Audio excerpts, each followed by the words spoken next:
EPS का मतलब है अर्निंग्स पर शेयर। ईपीएस अर्निंग्स पर शेयर का मतलब है एक कंपनी अपने हर एक शेयर पर कितना प्रॉफिट कमा रही है। यह किसी भी कंपनी की प्रॉफिटेबिलिटी को मेजर करने वाला सबसे इंपॉर्टेंट फाइनेंशियल इंडिकेटर है।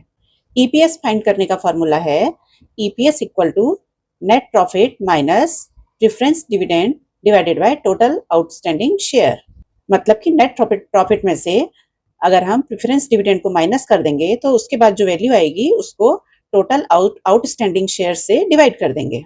मान लीजिए किसी कंपनी का नेट प्रॉफिट 500 करोड़ है और प्रेफरेंस डिविडेंड रुपीज 0 है और आउटस्टैंडिंग शेयर्स 100 करोड़ हैं, तो ईपीएस हो जाएगा 500 divided by 100 that is equal to ₹5।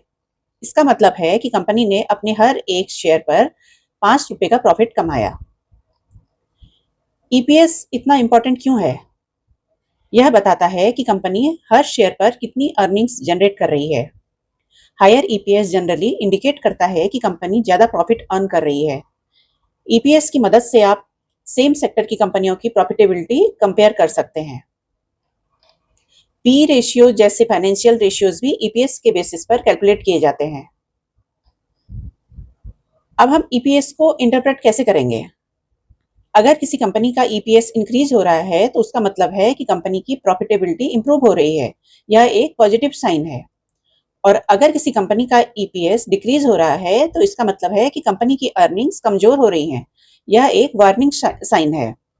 हमेशा ईपीएस को ROE, ROC, P ratio, debt, cash flow जैसे दूसरे फाइनेंशियल मैट्रिक्स के साथ एनालाइज करें। Higher and consistently growing EPS आमतौर पर एक पॉजिटिव साइन माना जाता है क्योंकि यह दिखाता है कि कंपनी अपने शेयर होल्डर्स के लिए हर शेयर पर लगातार ज्यादा प्रॉफिट जनरेट कर रही है।